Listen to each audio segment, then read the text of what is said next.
வணக்கம் ஐயா. வணக்கம் ஐயா. நேயர்களுடைய கேள்விகள் நிறையா கேட்டிருக்காங்க. அதில் சில கேள்விகளில் ஒரு சில கேள்வி மட்டும் உங்கள்கிட்ட கேட்டு நேயர்கள் நீங்கள் பதில் சொன்னாக்க மிக வசதியாக இருக்குன்னு நிறைய கேட்குறாங்க. கண்டிப்பாங்க. அதனால் ஜோதிடமும் ஆன்மீகமும் ஈடுபாடு உள்ள ராசிக்காரர்கள் எப்படி இருப்பார்கள்? நல்ல கேள்விங்க. ஜோதிடமும் ஆன்மீகமும் யாருக்கெல்லாம் வரும் அப்படின்ற மாதிரி நீங்கள் கேள்வி கேட்டிருக்கிறீங்க. நல்ல விஷயம். அதாவது ஜோதிடம் ஆன்மீகம் இரண்டும் வேறு வேறு கிடையாது. ரெண்டுமே மிங்கிளான ஒரு விஷயம்தான். ஆன்மீகம் இல்லாத ஜோதிடமும் இல்லை, ஜோதிடம் இல்லாத ஆன்மீகமும் இல்லை. இப்போ பொதுவாக நம்ம எதுக்காக ஆன்மீகத்துக்குள்ளே வருவோம்? மோஸ்ட்லி நம்ம நிறைய கஷ்டப்பட்டு துன்பப்பட்டு நிறைய பிரச்சனைகளை அனுபவிச்சு கடவுளே என்னை காப்பாற்று அப்படின்ற மாதிரி ஒரு சூழ்நிலை வரும் பொழுது தான் நம்ம ஆன்மீகத்துக்குள்ளேயே இன்னைக்கு வரக்கூடிய அந்த சூழ்நிலை வருது அப்படிங்கிறது தான் ஒரு கசப்பான ஒரு உண்மை. ஜோதிடம் அப்படின்னா அதே மாதிரி தான். எனக்கு ஒரு பிரச்சனை வந்துச்சு அப்படின்னா உடனே ஜாதகத்தை எடுத்துட்டு ஒரு பக்கத்தில் இருக்கிற ஏதாவது ஒரு ஜோதிடர்கிட்ட போய் நம்ம பார்க்க ஆரம்பிச்சிருவோம்.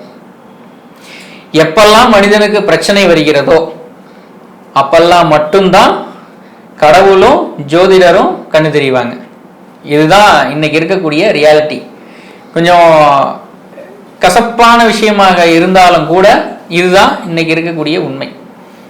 இப்போ இதெல்லாம் யாருக்கு அதிகமாக நேச்சுரலாகவே யாருக்கு இருக்கும் அப்படின்னா, ஒரு சில கிரக சேர்க்கைகள் இருக்கிறவங்களுக்கு கண்டிப்பாக இருக்கும்.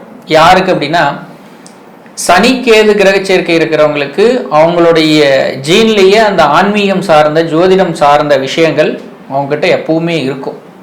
இதை புதுசாக வெளியிலேருந்து தான் கற்றுக்கிட்டு வரணும் அப்படின்றதெல்லாம் ஒன்றும் கிடையாது. அவங்களுக்குள்ளேயே அந்த விஷயங்கள்லாம் இருக்கும்.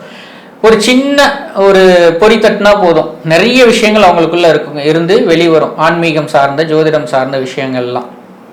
ஸோ இந்த சனி கேது அப்படிங்கிறது தான் ரொம்ப முக்கியம். அதே மாதிரி ஷார்ட் பீரியட்ல நிறைய பேர் இந்த ஆன்மீகத்துக்குள்ள வந்துட்டு வெளியில போயிடுவாங்க. அப்படிலாம் இருக்கும். இதெல்லாம் யாருன்னா, கேது திசை, சனி திசை அல்லது கேது புத்தி, சனி புத்தி, இதெல்லாம் யாருக்கெல்லாம் நடக்குதோ இவங்கெல்லாம் அந்த இடைப்பட்ட காலம் மட்டும் ஆன்மீகம் சார்ந்த விஷயங்கள்ல ஈடுபட்டு மறுபடியும் லௌகீகத்துக்குள்ள வந்துடுவாங்க.